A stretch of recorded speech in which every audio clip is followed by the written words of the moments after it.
ज़्यादा हीट बनती है। क्यों बनती है? क्योंकि उनका मेटाबॉलिज्म बहुत फास्ट होता है और उस मेटाबॉलिज्म के दौरान, डाइजेशन के दौरान, जैसे मैंने पिछली वीडियो में भी बताया, हीट एनर्जी वाली जो वीडियो थी, फीड एनर्जी वाली जो वीडियो थी, उसमें बताया था कि हीट इंक्रीमेंट होता है। हीट इंक्रीमेंट में बॉडी निकल जाती है। तो जब फीड खाएगा ब्रॉयलर या कोई भी पोल्ट्री फीड खाएगी तो उसकी बॉडी में हीट बनेगी, उस हीट को निकालना बॉडी का काम होता है। इसी वजह से जो हमारे ब्रॉयलर्स होते हैं या जो नॉर्मल दिनों में, जो नवंबर से दिसंबर या अक्टूबर नवंबर या फरवरी मार्च के जो दिन होते हैं, उनमें ब्रॉयलर बहुत अच्छा पलता है, क्योंकि ये अपने अंदर की हीट बहुत अच्छे से बाहर निकाल रहा होता है, क्योंकि मौसम ठंडा होता है। तो इसी चीज़ को यहाँ पर हम समझने की कोशिश करेंगे।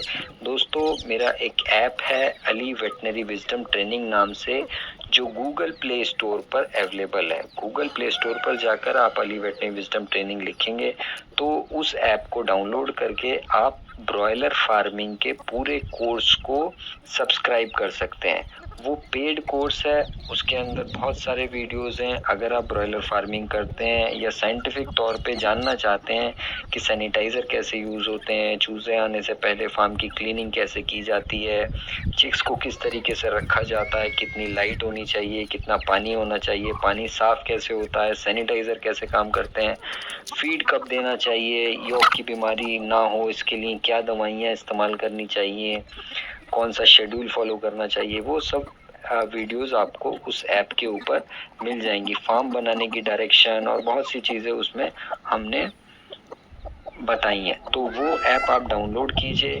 ये वीडियो जो अभी बन रहा है ये भी उसी ट्रेनिंग का, उसी कोर्स का पार्ट है, और इसका आधा डाउनलोड करके ये पूरी वीडियो उस ऐप पर देख सकते हैं। तो चलिए आगे बढ़ते हैं। देखिए, पानी जो है, पानी का बॉडी के अंदर क्या काम होता है? बहुत सारे इसके काम है, और इसका एक काम है बॉडी के टेम्परेचर को रेगुलेट करना।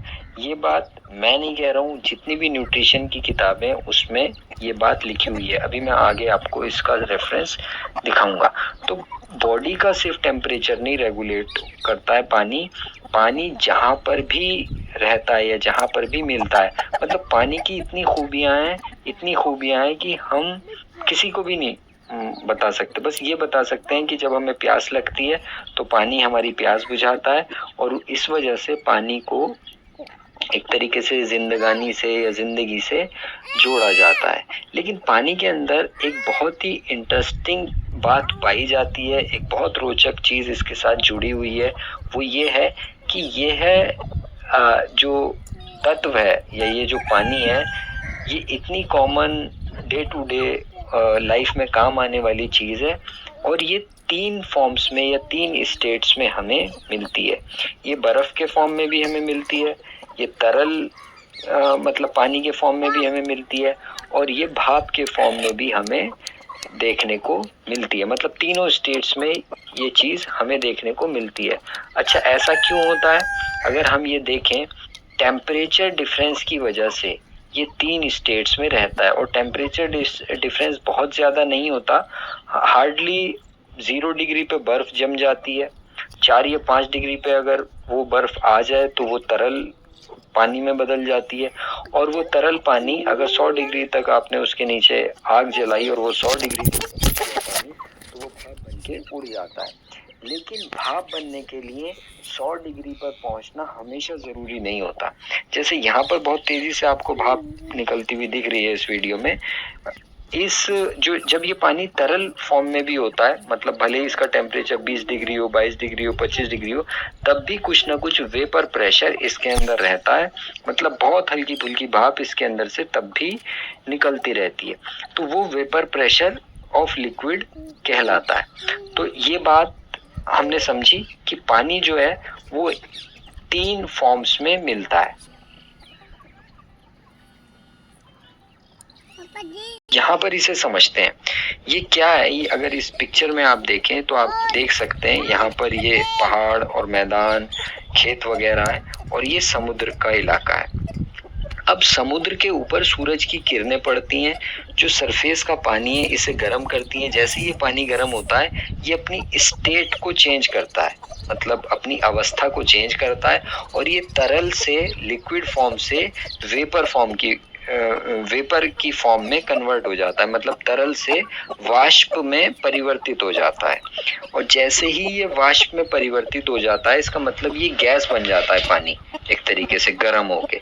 तो ये जो मॉइस्चर होता है, ये वाष्प होती है, ये ऊपर उठती है। ये बात ध्यान रखिए कि पानी की जो स्टीम होती है, वाष्प होती है, वेपोरेशन होता है, ये पानी से मतलब एयर से हल्का होता है। इस वजह से ये ऊपर और ऊपर चलता चला जाता है, मतलब एयर को चीर के, हवा को चीर के मॉइस्चर ऊपर जाता रहता है। और जब ये ज्यादा ऊपर जाता है, क्योंकि ऊपर जब हम जाते हैं तो ठंड बढ़ती है, टेम्परेचर कम होता है, तो जैसे जैसे ये ऊपर जाता जाता है तो ये बादल की फॉर्म में, मतलब एक बादल की शक्ल बना लेता है। मॉइस्चर जो है वो बादल की शक्ल में आ जाता है।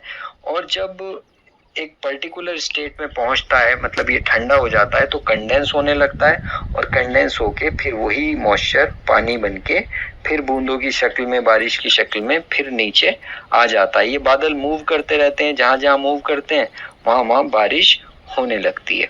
ठीक है, तो यहाँ पर हमने ये बात समझी कि जो पानी है वो हीट होता है, गर्म होता है, और गर्म होके वो ट्रांसफॉर्म हो जाता है अपनी एक स्टेट लिक्विड से वेपर पे। तो पानी गर्मी को यहाँ से लेके ऊपर लेके जाता है, उस गर्मी को जिससे वो हीट अप हुआ है। तो वो जो वेपर है, जो वाष्प है, उसके अंदर गर्मी स्टोर हो जाती है। स्टीम के अंदर, उस वाष्प के अंदर, वेपर के अंदर हीट स्टोर हो जाती है। बातें, मतलब मैंने बताया ना, बहुत कॉमन चीजें होती हैं, डे टू डे में हम देखते रहते हैं, लेकिन हम इतना ध्यान नहीं देते हैं। लेकिन अगर हम ध्यान देते हैं तो रोजमर्रा के अंदर दरअसल हीट होती है, गर्मी होती है। और ये गर्मी रिलीज कैसे होती है? जब मॉइस्चर ऊपर जाके कंडेंस हो रहा होता है, मतलब फिर से पानी बन रहा होता है, तो ये जो हीट होती है ये रिलीज होती है, निकलती है। कैसे निकलती है?